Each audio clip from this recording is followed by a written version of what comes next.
Going to wrap up. This is actually the last of our new notes. There's one teeny little mini topic that I can teach while we're reviewing for the final. But this is it. This is the last of the notes. You guys will have a take-home quiz to do, which will be due Tuesday. But yeah, this is the last of the new material. So let's jump through it. And after this, like I said, we'll be reviewing for the final exam.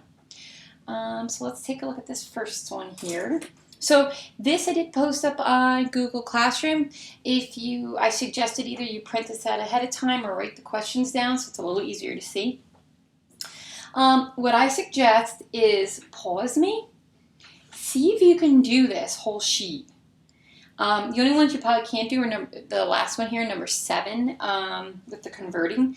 So if you want to try 1 through 6, stop it, stop me, then turn me back on when you're done and see how you did. Okay, so I hope you guys pause me. I'm going to run through the key to this thing, and let's see. The population of Kenya reached 27 million people in 1990. When will it reach 50 million people if the annual rate of increase is 4.1%? Okay.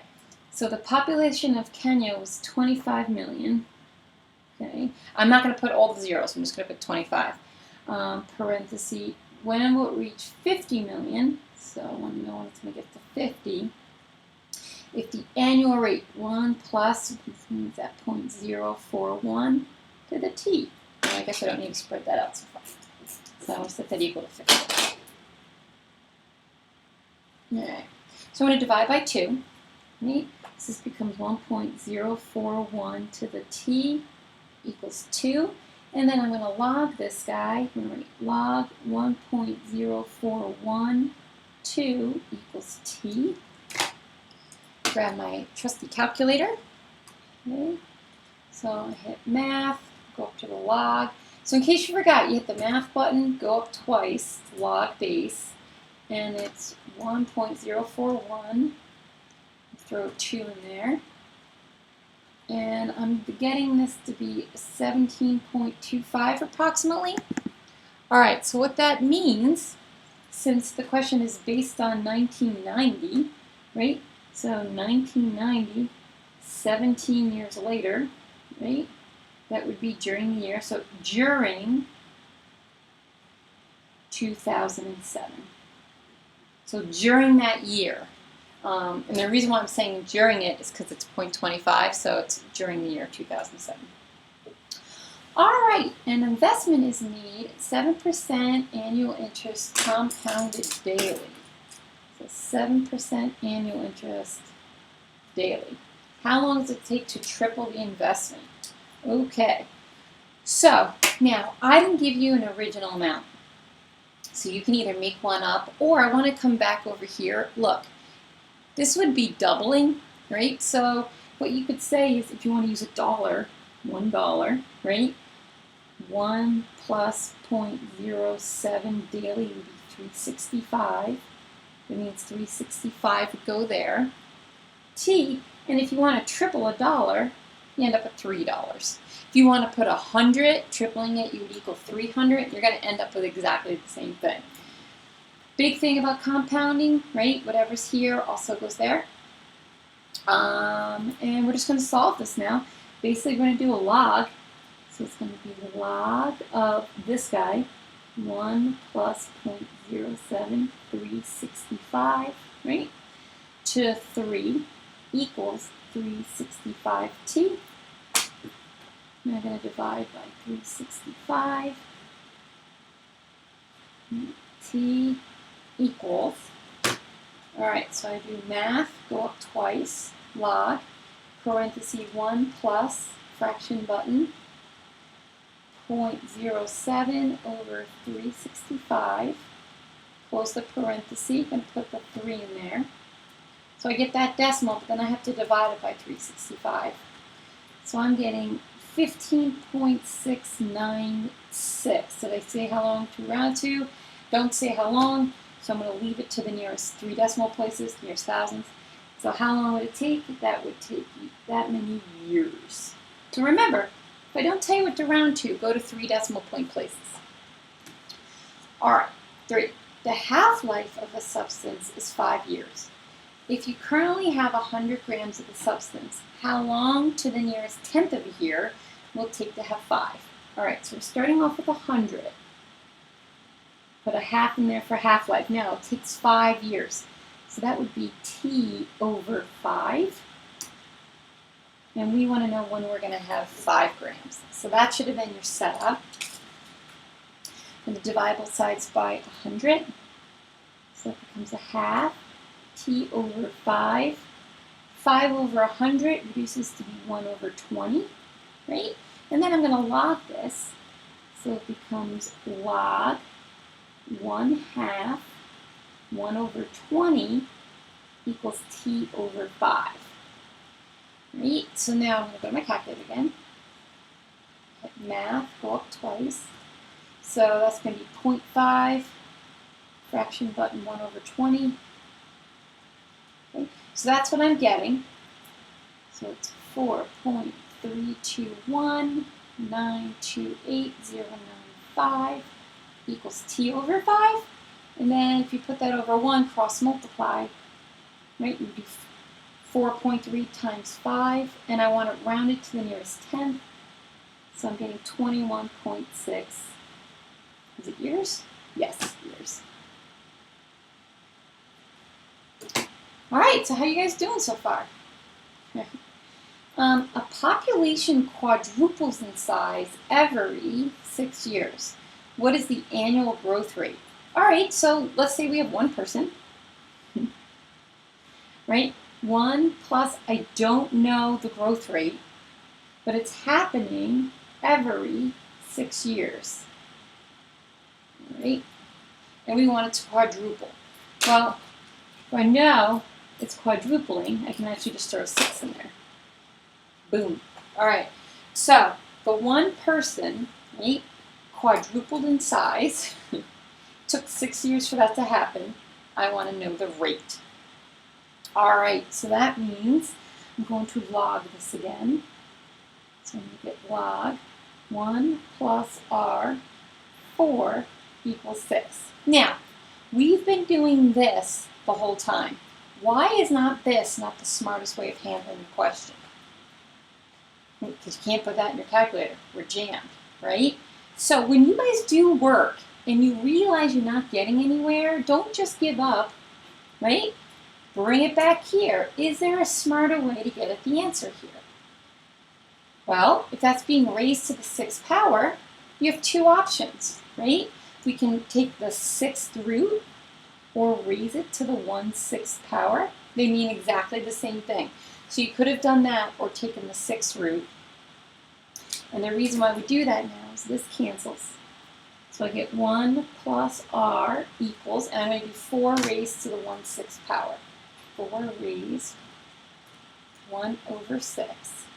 All right, so I'm getting 1.25992105, right? And we need to get r alone, so I'm going to subtract the 1. So the r equals 0.2599210,499, right? But as a percent, I'm going to move that decimal point twice. So r, did it tell it around 2? No. This would be 25.992%, or approximately 26%. All right, now these 2 are review questions. This is where we did the let statements. So this would be a quadratic in disguise. We're right here, right? That's what we're going to let our let statement be. We're going to let y equals 5 to the x, right? But the trick is, that's not a 5. That's 5 squared. So I can rewrite this question as 5 to the x squared, right? Because 5 squared is 25, minus 3 times 5 to the x minus 10 equals 0. So then I'm going to bring in my let statement. Y squared minus 3y minus 10 equals 0, which factors into y minus 5, y plus 2. So I have 2 answers here. Y equals 5 and y equals -2. Now, some of you keep stopping and thinking these are the answers. They're not. The original question didn't have a y in it, so this is when you bring this back in. So 5 to the x equals 5. 5 to the x equals -2. Now, this can never happen. You can never raise something to a power and get a negative, so we reject that. Hey, and what exponent does this? Just the number 1. All right, next one, I'm actually going to do another piece of paper. It's not going to fit in here.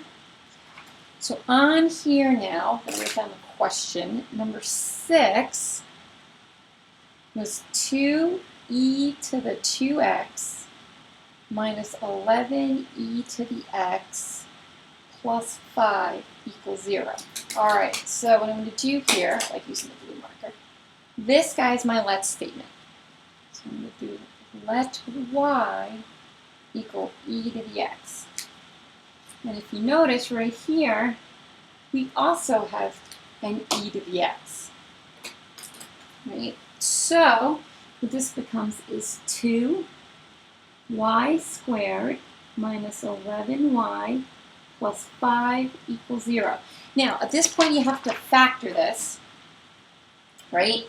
I'm going to do 2 parentheses here. Right? So it's going to be 2y and y. I need to get 2 and 11, so this guy gets multiplied to this one. So the 5 is going to go there. It's going to be a minus. That'll give me -10. And then the -1 in there will make -11. All right. So this becomes 2y minus 1 equals 0. And minus 5 equals 0. I get y equals 5. And y equals 1/2. All right. At this point now, we bring back in our let statement. E to the x equals 1/2. E to the x equals 5. And now we're going to log this, right? We can't come up with a number that's going to raise e to give us 5, so we're going to log it. And if we're using base e, we're using the natural log. So you're going to do the natural log of 1/2 equals x. That's one of the answers. And the natural log of 5 equals x. And that's the other answer. So both of these are correct.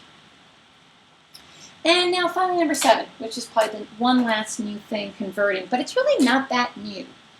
7a wants us to convert q, which is equal to 5, 3.2 to the 1/2 t, into q equals a e to the kt. So what they want us to do is convert something with a regular number base into something that's an e base. And let's just take a look at this. What you would do is you set the two equal to each other, and you want to find the missing pieces. All right? Basically, what would match up? Notice both of these have a t here, right? So those basically cancel each other out. Boom, boom. Now, in case you haven't noticed, see the 5 out in front? That's our original amount. That's going to be a.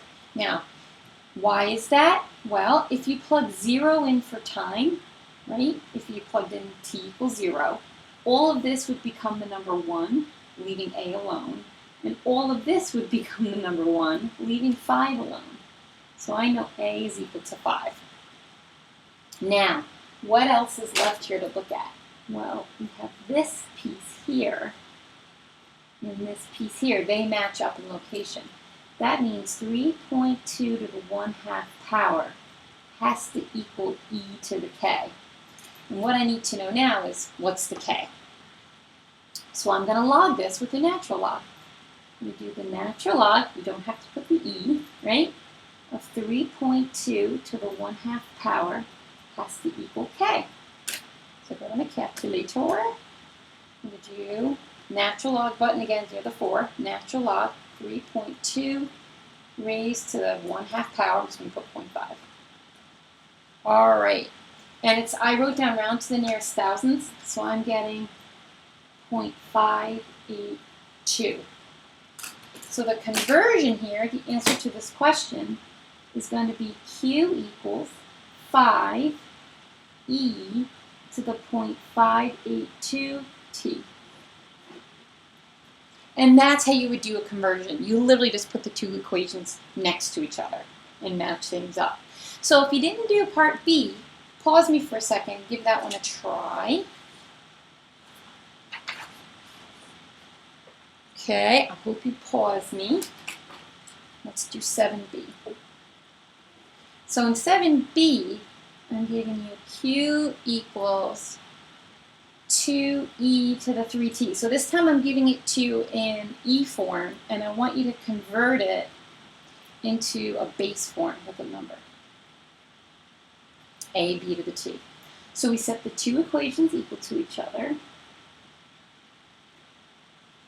Right? And if you notice, right, like last time, they both have the t. So they basically cancel each other off. The 2 lines up with the a. So that's a equals 2. Now again, I'm getting that mathematically by if I plug in 0 for t times 0, this will become a 1. So we have a equals 2. So that's where I'm getting that. And then we're left over with e cubed equals b. Okay, so I'm just going to go to my calculator and QB. And that comes out to be 20.086. So I have to write the final formula, so that'll be Q equals. Some of you I noticed in the last quiz didn't put like Q equals, R equals. You have to make an equation. It would be 20.086 to the T. And that would be the conversion. And that little piece there, you guys, is like the finale of all like the new stuff I want to show you. Again, there's a teeny weeny little piece of new things that I can teach you while we're reviewing for the final. But after you guys complete your take-home quiz, all my videos are going to be are me going through those review packets. And we'll talk more about that later. So your next couple of homework assignments will be to make sure that certain pages in your review packets are done before I release the video. And that's it. That's it for the new stuff.